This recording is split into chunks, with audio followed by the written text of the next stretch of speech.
الكريم أما بعد فأعوذ بالله من الشيطان الرجيم بسم الله الرحمن الرحيم عن ابن عمر قال لم يكن رسول الله صلى الله عليه وسلم يدع هؤلاء الكلمات حين يمسي وحين يصبح اللهم إني أسألك العافية في الدنيا والآخرة اللهم إني أسألك العفو والعافية في ديني ودنيا وأهلي ومالي اللهم استر عوراتي وآمن روعاتي اللهم احفظني من بين يدي ومن خلفي وعن يميني وعن شمالي ومن فوقي وأعوذ بعظمتك أن أفتال من تحتي یعنی الخسف رواہ ابو داود۔ حضرت امام ابو داود نے حضرت ابن عمر رضی اللہ تعالیٰ عنہ سے روایت کی، وہ فرماتے ہیں کہ میرے آقا جی علی نبینا علیہ الصلوۃ والسلام صبح شام کے وقت یہ کلمات پڑھنا کبھی بھی نہ چھوڑتے تھے۔ یہ آپ سرکار پر فرض نہیں تھے، لیکن آپ جی ہمیشہ یہ کلمات لازمی پڑھتے، صبح بھی اور شام کو بھی۔ کیا پڑھتے؟ الہی میں تجھ سے عافیت مانگتا ہوں دنیا اور آخرت کی۔ الہی میں تجھ سے اپنے دین اور دنیا اور گھر بار مال میں معافی اور عافیت مانگتا ہوں۔ الہی میرے عیبوں کو چھپا لے، مجھے خوفوں سے امن دے دے۔ الہی مجھے آگے پیچھے دائیں بائیں اوپر سے محفوظ رکھ۔ میں تیری عظمت کی پناہ مانگتا ہوں اس لیے کہ نیچے سے ہلاک کیا جاؤں، یعنی زمین میں دھنسا کر۔ میرے آقا جی اعلیٰ نبینا علیہ الصلوۃ والتسلیم کی ذات گرامی پر یہ کلمات پڑھنا فرض نہیں تھے، نماز کی طرح یہ فرض نہیں تھے، لیکن آپ جی ہمیشہ یہ دعا کرتے رہے۔ یعنی یہاں سے ایک بات تو پتہ چلتی ہے کہ کسی مستحب عمل کا بار بار کرنا، کسی مستحب عمل کا بار بار کرنا یہ کبھی نہیں ہے، برا نہیں ہے۔ یہ وہ عمل ہے جو حضور نبی اکرم صلی اللہ علیہ وسلم کی ذات گرامی نے ہمیشہ کیا۔ آپ فرماتے صبح بھی کر رہے ہیں، شام کو بھی کر رہے ہیں، اور یہاں سے یہ بات پتہ چلتی ہے کسی نفلی عمل کا، کسی سنت عمل کا بار بار کیا جانا یہ اس کی بدعت ہونے کی دلیل نہیں ہے۔ مثلا ہم 11ویں شریف کرتے ہیں، ہر مہینے کی 11 کو کرتے ہیں، میں کبھی 10 بھی کر لیتا ہوں، کبھی 11 بھی کر لیتا ہوں، تاکہ جو ہے نا وہ فرض نماز کی طرح نہ ہو۔ لیکن البتہ اگر کیا بھی جائے اس کا مطلب یہ نہیں ہوا کہ ہم نے اس کو دین کا حصہ بنا لیا۔ اب حضور صبح شام جو یہ دعا کر رہے ہیں حضور نے دین کا حصہ بنا لیا تھا؟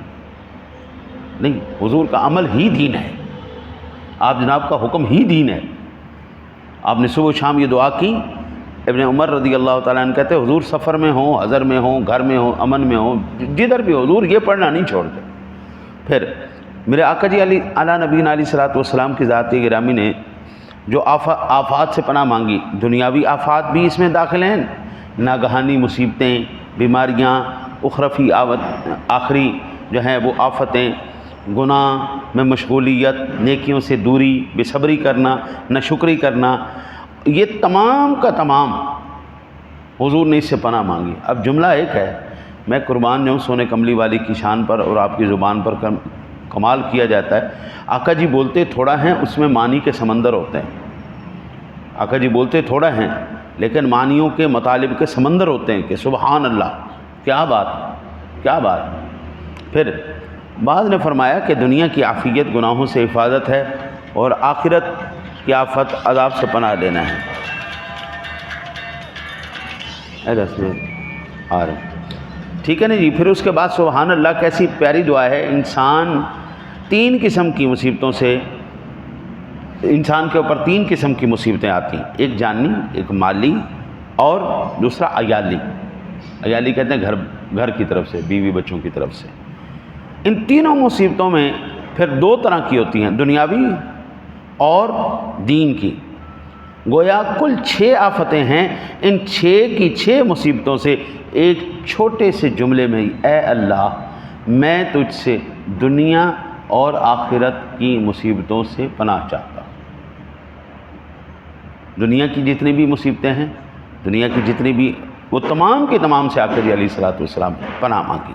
حضرت یہ جتنے بھی اعمال ہیں، یہ اذکار ہیں، یہ وہ اذکار ہیں جو حضور سرور دو عالم صلی اللہ علیہ وسلم کی ذات گرامی نے خود فرمائے ہیں۔ ٹھیک ہو گیا؟ بجائے اس کے کہ فلاں جگہ پہ میں نے پڑھا تھا، میں کوشش یہ کرتا ہوں کہ میں آپ کو کوئی بھی عمل بتاؤں، کوئی بھی چیز بتاؤں، حدیث رسول سے بتاؤں یا اللہ کے قرآن سے بتاؤں۔ باقی ان وظائف کے اندر جو میں آپ کو عرض کر رہا ہوں، جو حدیث مبارکہ کے اندر ہیں، ان کے اندر مجھے 100% یقین ہے کہ یہ وہ کلمات ہیں جو نفع دیں گے ہی دیں گے۔ وہ دیں گے کیونکہ حضور نے ان کو تلاوت فرمایا ہے۔ جب میرے نبی نے ایک عمل کیا نا جی حضرت، وہ ایسا نہیں ہو سکتا کہ وہ کبھی آپ کو نقصان پہنچائے، اور انشاءاللہ وہ فائدہ دے گا۔ اب ہم نے عربی عبارت 1 منٹ میں پڑھ لی، ایک منٹ سے بھی کم وقت لگا، ہم نے پوری حدیث پڑھ لی، اور اس میں سے دعا اور چھوٹی ہے۔ اگر یہ بندہ پڑھ لے زندگی میں تو انشاءاللہ تعالی العزیز کبھی زندگی میں ناکام نہیں ہوگا۔ دعا کرو اللہ تعالیٰ آپ کو مجھے عمل کی توفیق عطا فرمائے۔ اللہ